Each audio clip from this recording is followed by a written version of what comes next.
नमस्कार मंडळी, नवीन एका इंटरेस्टिंग व्हिडिओमध्ये सर्वांचं मनापासून स्वागत आहे। मित्रांनो, बांधकाम कामगार योजनेसंदर्भात महत्त्वाची अपडेट समोर आलेली आहे।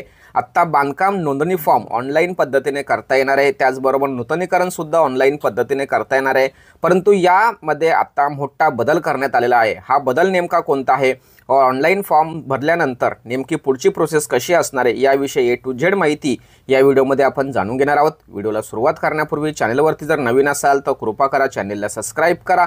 अशाच महत्त्वपूर्ण अपडेट या चॅनलवरती येत असतात। चला तर मित्रांनो, व्हिडिओला सुरुवात करूया।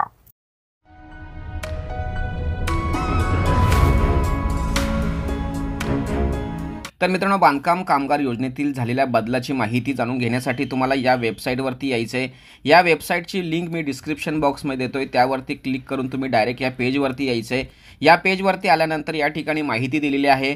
या माहितीमध्ये असं सांगितलं आहे की बांधकाम कामगार जे मंडळ आहे यांच्या आदेशानुसार 5 फेब्रुवारी 2025 पासून तालुका सुविधा केंद्रात डेटा एंट्रीचे काम बंद करण्यात येत आहे। म्हणजेच मित्रांनो, यापूर्वी जे तालुका स्तरावरती जे सुविधा केंद्र उपलब्ध करून दिले होते त्या ठिकाणी जाऊनच तुम्हाला फॉर्म भरावा लागत होता। ऑफलाईन पद्धतीने फॉर्म त्या ठिकाणी सबमिट करावा लागत होता, परंतु आता हे काम त्या सुविधांच्या माध्यमातून बंद करण्यात आलेलं आहे। यापुढे त्यांनी असंही म्हटलं आहे की बांधकाम कामगारांचे आपली नोंदणी म्हणजे स्वतःची नोंदणी, नूतनीकरण व लाभांचे अर्ज ऑनलाईन पद्धतीने आपल्या सोयीच्या जागेवर सुरू करतील, अशा संदर्भात महत्त्वाची अपडेट या ठिकाणी दिलेली आहे। त्याचबरोबर अर्ज भरल्यावर कागदपत्रांच्या पडताळणीसाठी कामगारांना आपल्या सोयीची तारीख निवडावी लागणार आहे। म्हणजे आता ज्यावेळेस आपण घरबसल्या ऑनलाईन फॉर्म भरला आपल्या मोबाईलमध्ये किंवा लॅपटॉपमध्ये, तर त्यावेळेस आपल्याला पासपोर्ट ऑफिसच्या पद्धतीने, पासपोर्ट सिस्टमच्या पद्धतीने आपण जसं पासपोर्ट काढतो त्या पद्धतीने आपल्याला अपॉइंटमेंट घ्यावी लागणार आहे। सेम त्याच पद्धतीने बांधकाम कामगार योजनेचा फॉर्म भरल्यानंतर त्या ठिकाणी आपल्याला आपल्या डॉक्युमेंट्स पडताळणीची, व्हेरिफिकेशनची आपल्याला काय करायची आहे, तारीख निवडायची आहे। आणि ही तारीख निवडायची जी सुविधा आहे ही 6 फेब्रुवारी 2025 पासून तुम्हाला उपलब्ध करून दिली जाणार आहे। म्हणजे आजपासून ही सुविधा उपलब्ध करून दिली जाणार आहे।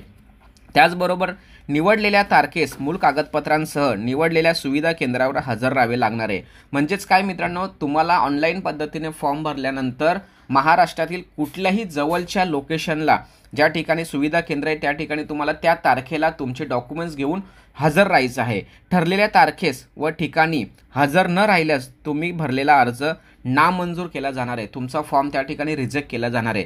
त्यामुळे तुम्ही महाराष्ट्रातून कुठेही फॉर्म भरू शकता, कुठल्याही सुविधा केंद्रामध्ये त्या ठिकाणी तुम्ही डॉक्युमेंट्स पडताळणी करू शकता। अशा पद्धतीने महत्त्वाची अपडेट या ठिकाणी दिलेली आहे।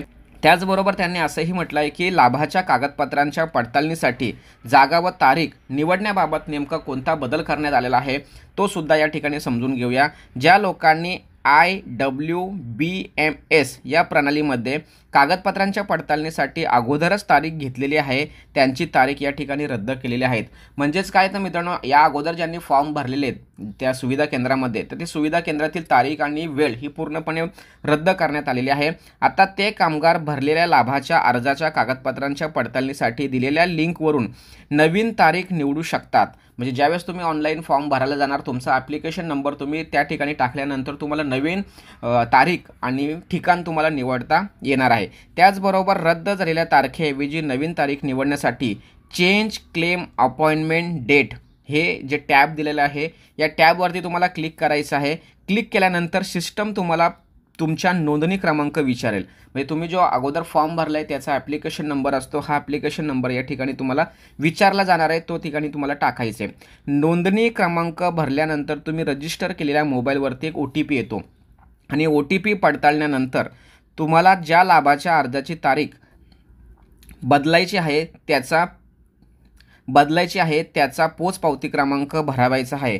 म्हणजे ज्यावेळेस तुम्ही जे चलन भरलेलं आहे पोचपावतीचा, तो पोचपावतीचं चलन तुम्हाला त्या ठिकाणी सबमिट करायचं आहे। त्यानंतर तुम्ही कागदपत्रांच्या पडताळणीसाठी जागा व ठिकाण निवडू शकता, त्यानंतर अर्ज प्रणालीमध्ये सबमिट करू शकता। अशा पद्धतीने मित्रांनो, या अगोदर भरलेल्या फॉर्ममध्ये तुम्हाला डेट आणि टायमिंग कशा पद्धतीने बदलता येणार आहे, त्याचबरोबर नव्याने फॉर्म भरणाऱ्या लोकांना कशा पद्धतीने फॉर्म भरता येणार आहे, फॉर्म भरल्यानंतर डॉक्युमेंट्स पडताळणी कशा पद्धतीने होणार आहे, याविषयी संपूर्ण महत्त्वाची अपडेट महाराष्ट्र शासनाने त्यांच्या अधिकृत वेबसाईटवरती दिलेली आहे। आणि ही माहिती तुमच्यापर्यंत पोहोचवावी यासाठी ही व्हिडिओ बनवलेली आहे। आत्तापर्यंत मी सांगितलेली माहिती तुम्हाला आवडली असेल तर नक्की व्हिडिओला लाईक करा। महत्त्वपूर्ण व्हिडिओ असल्या कारणाने महाराष्ट्रातील सर्व नागरिकांपर्यंत ही व्हिडिओ व्हिडिओ पोहोचवण्यासाठी सहकार्य करा. चॅनलवरती पहिल्यांदा आला असेल चॅनलला सबस्क्राईब करा. जय हिंद, जय महाराष्ट्र.